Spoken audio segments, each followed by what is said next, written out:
In this video, we're going to cover how to play a mini game with a power meter, in which we'll play cards as soon as we have enough power to play the cards. And also, we're going to work with the random number generator to give some variation to our script. Now we're on level 11, and this one has a timer. So when you play a card, it removes 5 from the timer, and you can't play. Turns gray if it's not playable. So when it gets to 3, when there's 3 bars, you can play the 3, and 4 bars, you can play the 4, 5 bars, you can play the 5. Now we're looking for something to key off of. What's unique on here? We got these things turn gray, but they could also change, and they may not be gray when you are actually automating against some other application. What could we use as key to tell us when to do something? Oh, also, once you play at least one character, and there's a counter for each one, see when I play this one, it counts up. And once you click on each one, the continue button shows up. I'm going to restart so we have a clean application. And click on over to... Now it's possible that these cards could switch places, and 5 could be here, 4 could be here, 3 could be here, 2 could be here. It's also possible that these numbers aren't really there, but I do like this slider thing. I think we can use the slider as an indicator that we can click something. And what I'm going to do is, let's first add an event, and we'll be in level 11. Grab that. So when we're in level 11 is our group. Inside of there, let's add an event, and the event can simply be that 1, 2, 3, 4, 5. If this is yellow, enough energy, we have enough energy of 5, then we can play any one of these 5 cards. Okay, so we have enough energy. Let's hit test just to look at that. And the test passed. But yes, we do have enough energy. Okay, if we have enough energy, we can play any of the 5 cards. So what I'm going to do is do a new function that we haven't done before. Let's do random number. And we're going to do, and the random number is going to tell us which one of these to play. So I'll add a random number. It automatically sets to 100, or 1. And we can right click and say add an RNG node, add an RNG node, add an RNG node. And now we have 25, 25, 25, 25. And this can be first, second, third, and fourth. So let's see, which box? We'll call this RNG, which box? Box to pick. And if it's this one, let's add an action. The action's going to be, click on the red, and we'll call this click on first card. And the next one, add an action, is going to be on this one, click second card. The next one, add an action, is going to be click the third card.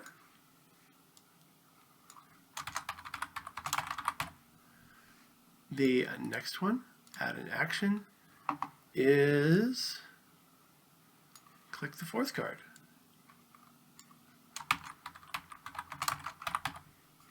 I'm going to add another group here. I'm going to add a blank event, and it's going to have nothing in it.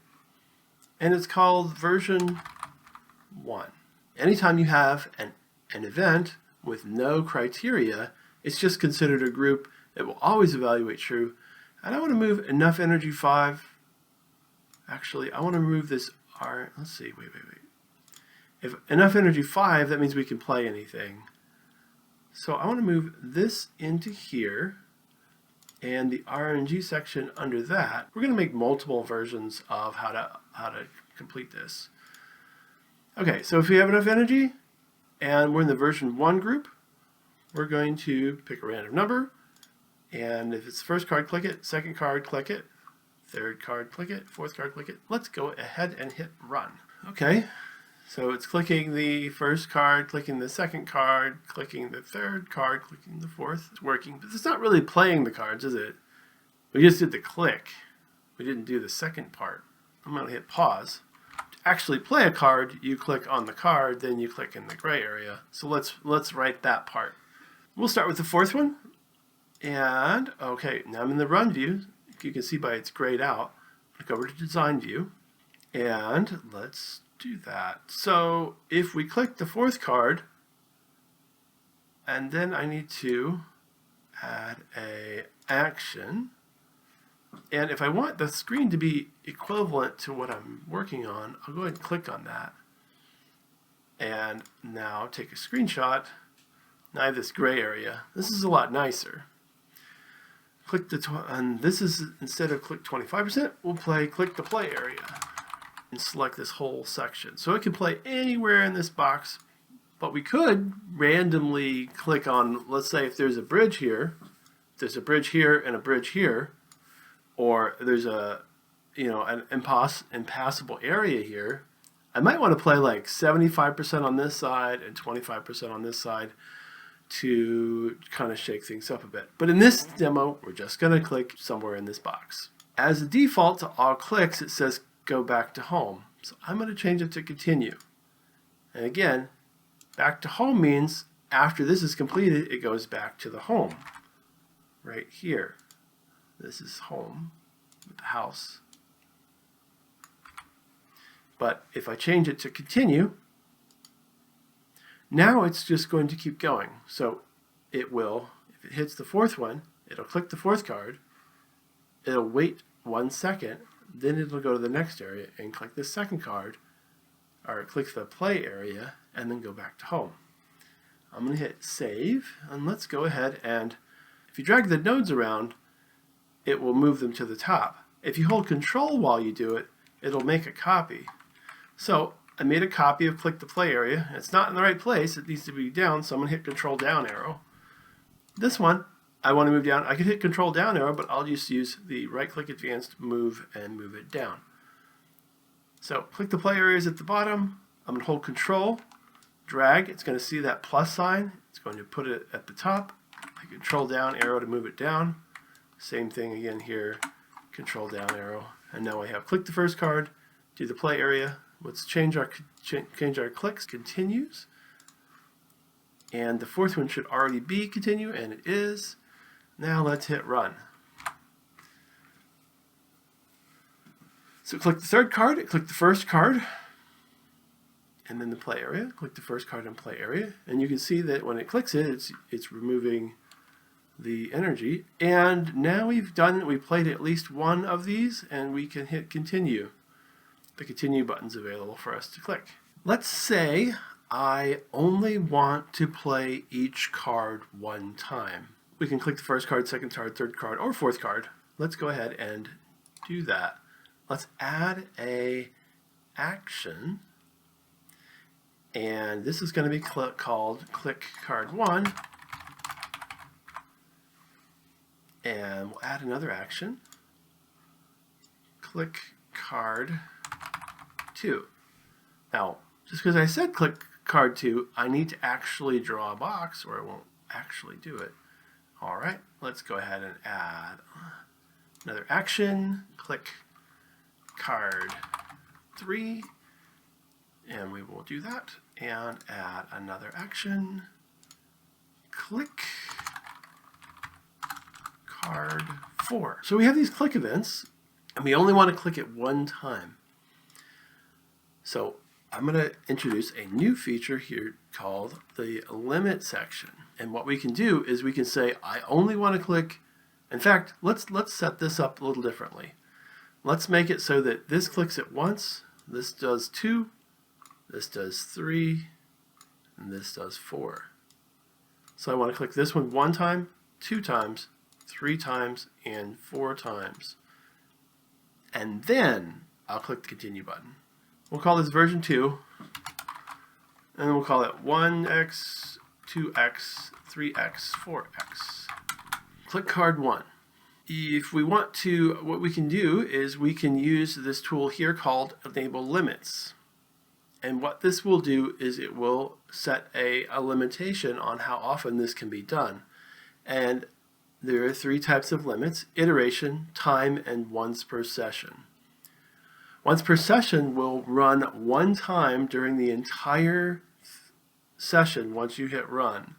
That's good when applications don't have, or they have an indicator that you need to do something, but it doesn't go away once you do it, or there's a persistent indicator and you just want to do it 1 time once the script is run. Time is here. You can set it, you change it to time, and you click on the time and you set how long you want it to wait between. So if I wanted it to only click every 10 seconds, so if it became true, but there's a 10-second time limit, it would wait 10, it would not be true for another 10 seconds. So like if you wanted it to click every 10 seconds, you would set that to 10. And repeats is important as well. Repeats means keep going. So for example, on a time one, if I wanted it every 30 seconds, without repeats on, you kind of want to click repeats all the time. Let's talk about what wait first does. What wait first means is we don't click it the first time it's true. We wait and then click it. So essentially the time limit starts the minute the application runs. In this case, we're going to do iteration, and we're going to set the iterations to 1, and we don't want it to repeat. And number 2, let's enable limits, change the iterations to 2. We don't want it to repeat. And then card 3, enable limits, iterations to 3. And card 4, iterations to 4. Let's hit save and run. So the expectation is we have plays, it says 1, 2, 3, 4. Did not do what I thought it would do. So in this video, we worked on responding to a power meter and playing cards based on a power meter. We also worked with the random number generator. In the next video, we're going to scroll and donate to anybody that has a donate option. We're also going to handle drag and drop with moving objects, and also changing the cropping area to speed up the application script.